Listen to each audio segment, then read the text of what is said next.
Nah, kemudian yang bagian akhir, persoalan problematika yang akhir itu adalah ta'addudu ma nazala fi syahsin wahid. Jadi ada ayat itu yang turun, beberapa ayat ya, beberapa ayat itu yang turun di mana objek sasarannya itu hanyalah satu orang. Jadi di sini dicontohkan ada dua orang. Contoh yang pertama adalah Umar bin Khattab, yang kedua adalah Sa'ad bin Abi Waqqas. Ini dua-duanya sahabat Nabi semua. Di sini Umar bin Khattab itu yang pertama dia menceritakan bahwa dia melakukan dialog, begitu singkatnya ya, biar cepat gitu saya sampaikan. Dia menyampaikan sesuatu kepada Nabi Muhammad. Dari dialog itu lalu kemudian muncul ayat atau turun ayat wattakhidhu min maqami Ibrahim musholla. Kemudian itu surat apa ya, saya lupa ya. Terus dari ayat itu pembicaraan itu berlanjut. Nah, setelah berlanjut kemudian muncul turun lagi ayat itu. Ayatnya bunyinya asa rabbuhu in talaqakunna ayyubdilahu azwajan khairam minkun. Surat At-Tahrim ayat 5. Nah, ini ayat ini turun di dalam satu dialog, di dalam satu pembicaraan gitu. Ada dua ayat itu turun dalam satu pembicaraan terhadap satu orang. Tetapi ayat ini beda tema begitu loh. Ayat ini beda kajiannya itu berbeda, pembicaraannya itu berbeda. Ada iltifat begitu loh.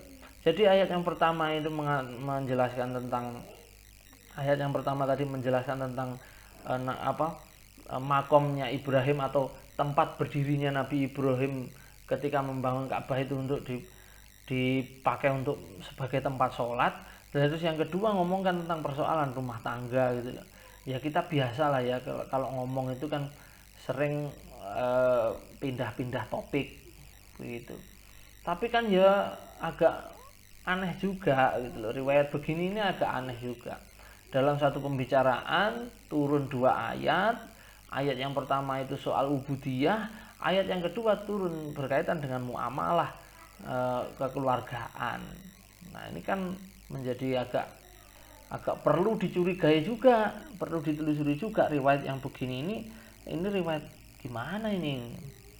Nah, itu problematika yang perlu kita pecahkan. Kemudian yang turun di Sa'ad bin Abi Waqqas ini, wa in jahadaka ala an tusyrika bima la salaka bihi ilmu fala tuti'huma. Ini berkaitan dengan perintah untuk larangan untuk tidak mengikuti jihad yang berkaitan dengan kemusyrikan kepada Allah. Itu dilarang untuk mengikuti jihad yang semacam itu begitu. Terus ayat yang lainnya mana ini, yang ayat terus pembicaraan itu berlanjut, tiba-tiba ada ayat selanjutnya yang kemudian turun. Ayatnya itu kok dipindah men.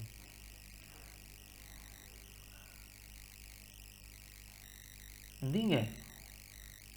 Oh, surat Al-Anfal. Nah, ini ayat tusannya yaqulu Sa'ad ahadtu saifan fa ajabani qultu ya Rasulullah habli hadza fa nazalat surat Anfal. Dari yang awalnya, jadi surat Luqman ini awalnya membahas tentang soal bakti kepada orang tua. Jadi jangan syirik, jangan durhaka pada orang tua, terus berbaktilah, jangan mengikuti jihad yang berkaitan dengan kesyirikan, begitulah. Terus tiba-tiba kok kemudian pembicaraan berlanjut, kok terus kemudian muncul surat Al-Anfal. Nah, surat Al-Anfal itu isinya di dalamnya itu banyak membahas tentang ketentuan-ketentuan atau hukum dalam peperangan. Ya, merujuk pada judulnya Al-Anfal. Al-Anfal itu kan judulnya kan rampasan perang gitu. Itu di dalam surat Al-Anfal itu isinya banyak tentang seputar kaidah-kaidah atau ketentuan-ketentuan dalam peperangan, termasuk juga ghanimah atau pembagian rampasan perang gitu. Nah, ayat-ayat yang turun riwayat, ya saya bilang riwayat-riwayat yang seperti ini, riwayat-riwayat yang ujuk-ujuk dari yang awalnya itu membahas tema yang berkaitan dengan tema pokok, tema yang substansial, kok tiba-tiba menjadi tema-tema yang teknis, ayat-ayat teknis. Nah, hal-hal yang semacam ini perlu ditelusuri dan perlu dianalisa lebih jauh. Ini adalah problem-problem yang ada pada wilayah kita. Dan kalau hal-hal yang begini ini tidak diperhatikan, orang itu akan buta memahami ayat Al-Quran itu hanya berdasarkan apa yang muncul. Jadi sampean bisa gambarkan ya, problem-problem tentang asbabun nuzul itu tadi kayak begitu itu tadi. Dan itu apa, masih banyak ruang bagi kita itu untuk menelusuri atau memecahkan problematika asbabun nuzul itu.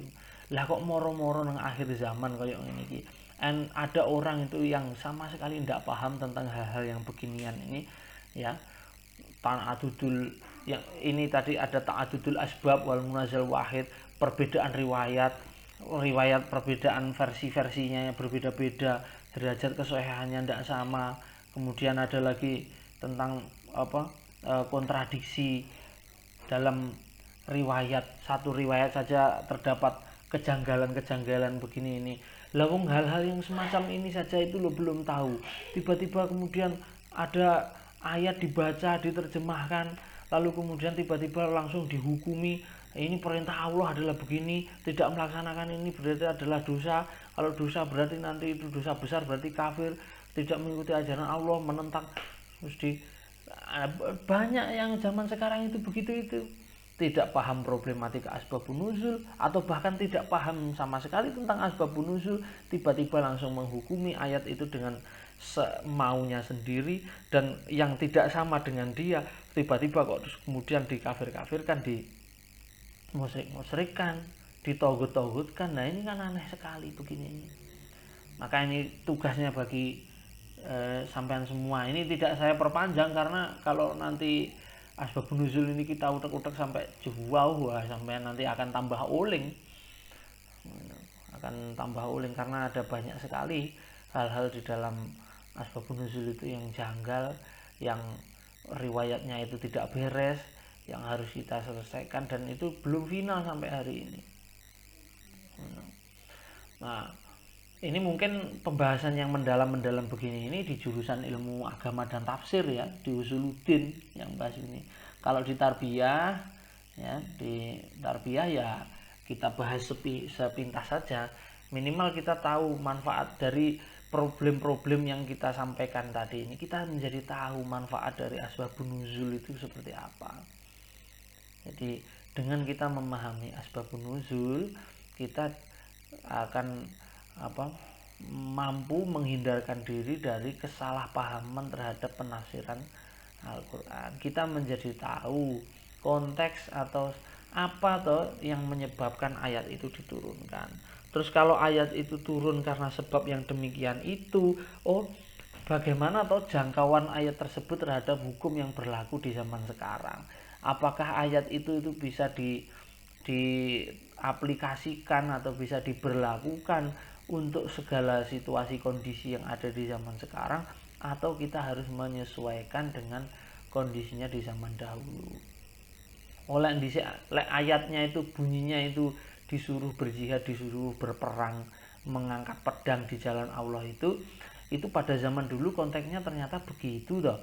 Terus kalau sekarang itu kira-kira bagaimana? Hukum Allah, syariat yang diberikan kepada umat muslim itu dulu berlaku hanya untuk orang muslim saja, pengikutnya Nabi Muhammad, ataukah secara penduduk Madinah secara keseluruhan? Nah itu kita harus membedakan itu dengan kita memahami konteks sosiohistoris.